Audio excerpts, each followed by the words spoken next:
Good afternoon and good evening, anywhere you have opportunity to listen to me.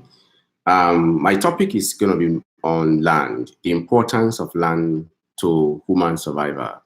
Um, right now, there is a lot of information, a lot of news on the media around in Nigeria as related to giving land to the Fulani cattlemen or cattle rearer or hencemen at different states or in different states in Nigeria.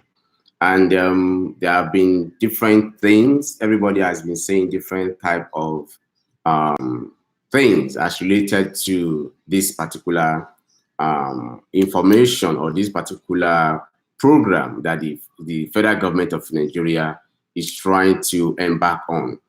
And my name is Kennedy Alade. I want to,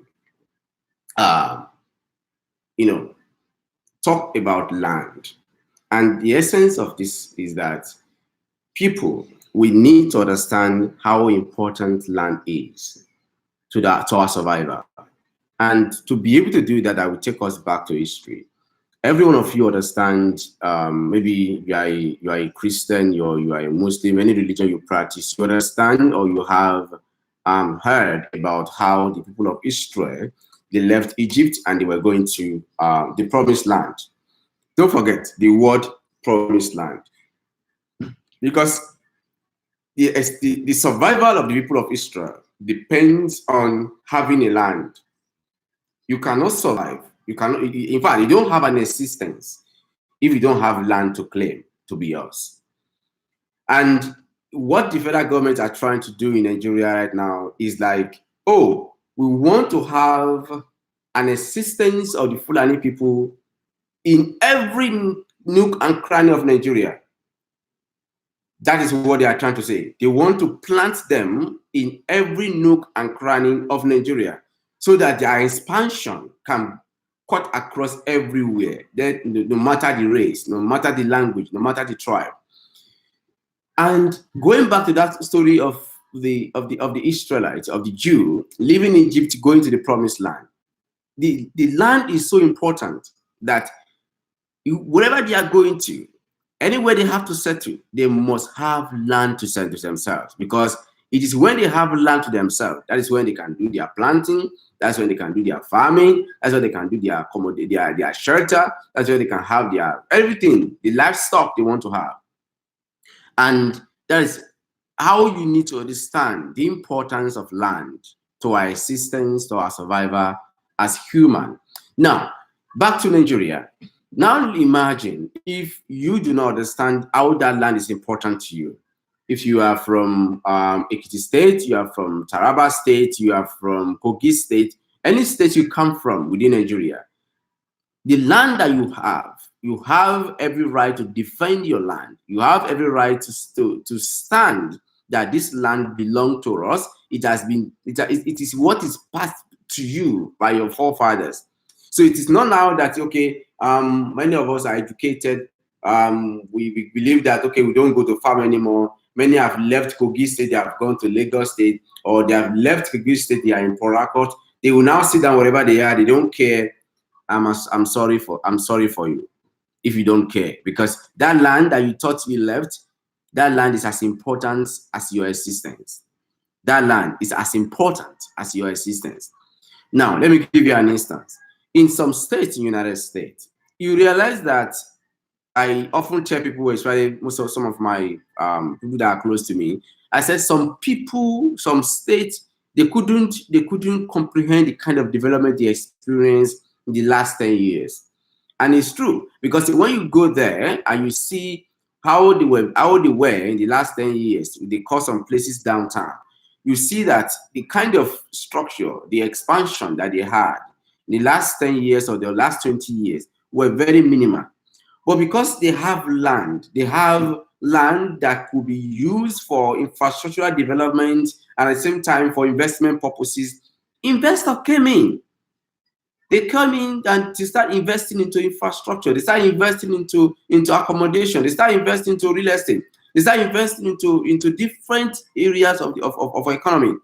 And that is how those places grew out of out of proportion, and they are right now, they are growing in a very large percentage. Now, on that note, if we now decide, okay, from Ondo State, from Ekiti State, from Osun State, from Oyo State, from Taraba State, from different states across Nigeria, we now decide that, okay, we want to bring out a Fulani cattle men to come and accommodate or to come and hold a land in our own state. Will that be given to our own people in their own land? Therefore, if they are going to give the same portion of land and be developed for Yoruba man, or for a Hausa man, or for an Igbo man, or for an Ishekuri man, in every state that is owned by a Fulani person or by a Fulani tribe, automatically it is what's worth doing. But if it is not, that is not the case, it is an error. Let me give you an instance. Another instance, in United States, in some states in this country, if you buy a house, think about it. If you buy a house, that house that you bought, do you know one thing? You are not the owner of the land. Yes, you are not the owner of the land. If tomorrow, let's assume that you discover oil under the house that you bought, the oil that is discovered under that house does not belong to you.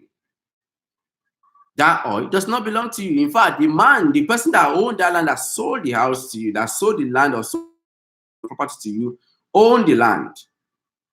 You only own what is on top. Because we call it superstructure. The substructure, everything that is below the substructure, you are not the owner of it.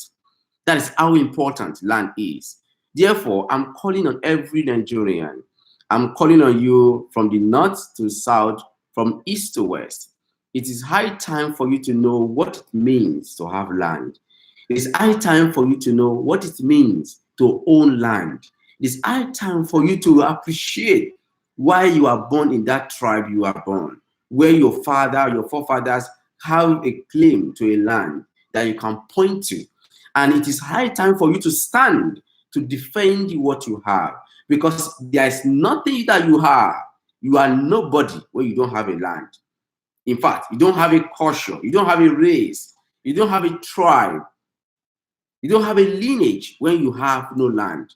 That is what you can see. If you are a Bible person, you can go back to the Bible, where you can see that people of Israel, when they go to that promised land, they share land to them. This is a land of Jacob. This is a land of children of this. This is a land of this and this. And that is how I want you to look at it from what I'm telling you. The land that the federal government of Nigeria is trying to give to the Fulanis, it is an error. And I'm calling on every governor in Nigeria, the governor from every state. It doesn't matter if you are in the same party. No, you have to be honest. Truthfulness sets you free. Because when you leave that position, when that position is taken away from you, your people, you go back to your people.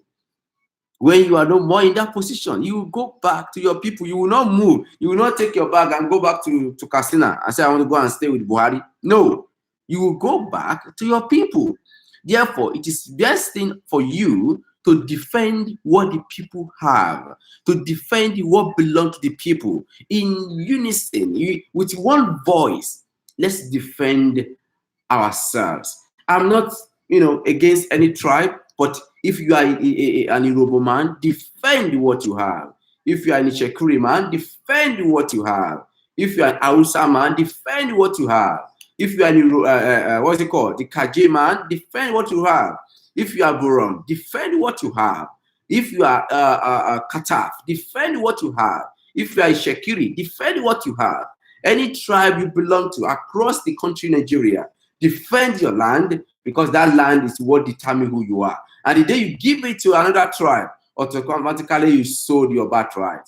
That is what it meant. You have given out your birthright. What belongs to you? What defines the language you speak? What defines the culture you have? What defines everything that is called you is what you gave away. And I pray, I believe that as you listen, as you see it from the perspective that I painted for you, or that I describe the importance of land, I want to believe that all of us can live together in unity without favoring a tribe to another. I believe in every tribe in Nigeria. I do not favor anyone better than another one, because I believe it is when we build a country where everybody is important. Nobody is superior. Nobody is inferior. Yes, democracy, political stuff can, push us one way or the other. But I believe that it's when we come together as one in a country, in Nigeria, that's where we have a vision together, we have a goal together, and be able to build a country where we all be proud without pushing anybody down, without saying this person is not important. With that, we'll rise together. My name, I'm Kennedy Adedotunalade. I believe in you. I believe you do the right thing. As a governor of that state, I believe in you. As a minister, I believe in you. Even as a commissioner, I believe in you. And as a king in that community, I believe in you. And I hope that you will listen, you will take steps, we come together and challenge the government, at the same time help the government to take the right decision that will not lead to a future calamity. Thank you so much, and I appreciate you.